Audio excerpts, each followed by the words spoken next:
মুখ্যমন্ত্রী দেখুন আপনার বাংলায় হিন্দুরা কেমন, দেখুন মুখ্যমন্ত্রী থাকবেন, খুব কষ্টে আছেন আমরা জানি, বেশ কয়েকটা রাত্রি কষ্টে কেটেছে আপনাদের। না না ভীষণ ভীষণ কষ্টে ছিলেন মারা।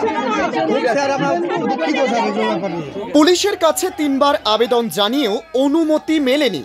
শেষমেশ হাইকোর্টের দ্বারস্থ হয়ে মোথাবাড়িতে হাজির হলেন শুভেন্দু অধিকারী। সেখানে পীড়িতদের সঙ্গে দেখা করলেন, সাহায্যের আশ্বাস দিলেন। এরপরেই রাজ্যের বিরুদ্ধে পুলিশের বিরুদ্ধে ক্ষোভ জাহির করলেন বিরোধী দলনেতা। শুভেন্দু বলেন, পুলিশের ভূমিকা খুব খারাপ, গুন্ডাদের দমন করার দায়িত্ব তো পুলিশের, পুলিশ করে না কারণ মুখ্যমন্ত্রী রেগে যাবে বলে। মোথাবাড়ির ঘটনায় ৮৬টি পরিবার ক্ষতিগ্রস্ত হয়েছে।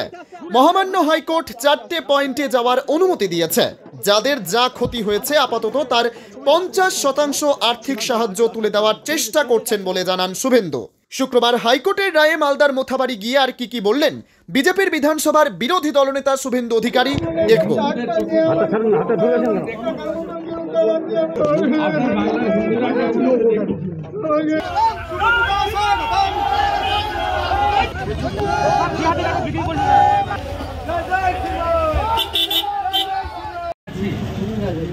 আমি স্যার নই, আপনার দাদা, আপনার ভাই, একদম শক্ত থাকবেন।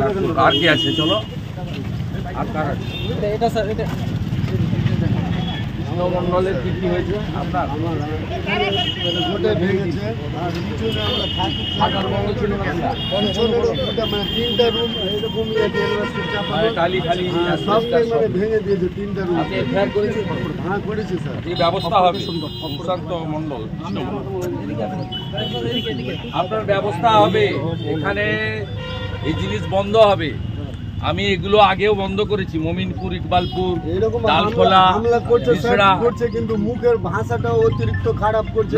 আমার তো বক্তব্য, কারো আস্থায় আঘাত লাগলে সে থানায় গিয়ে কমপ্লেন করে। উই ল অ্যাবাউট পিপল, আমাদের কারোরই অধিকার নেই কাউকে আঘাত করা, কিন্তু এইভাবে নিরীহ লোকদের উপরে, বেছে বেছে হিন্দু লোকেদের উপরে এই জিনিস করা ঠিক নয়। আর কি আছে? আর কার ক্ষতি?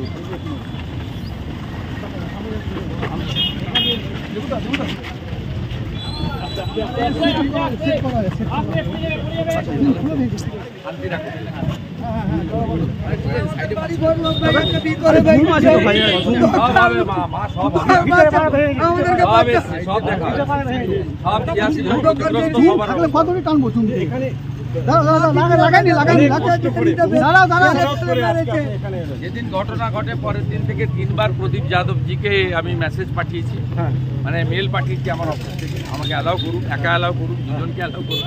অ্যালাউ করেনি, সব পরিস্থিতি হাইকোর্টে যেতে হয়েছে। ৮৬ জন ক্ষতিগ্রস্ত, আমাকে 4টে পয়েন্টে যাওয়ার অনুমতি দেওয়া হয়েছিল। আমি সেকেন্ড পয়েন্টে এসেছি, আরও 2টো পয়েন্টে যাওয়া, এবং যাদের যা ক্ষতিগ্রস্ত হয়েছে আমরা আপাতত 50% তাদের হাতে তুলে দিচ্ছি। বাকিটাও আমরা দেখবো। সবচেয়ে বড় কথা হচ্ছে এখানে শান্তি, মানে এখানে দুষ্কৃতকারীরা গ্রেপ্তার হয়।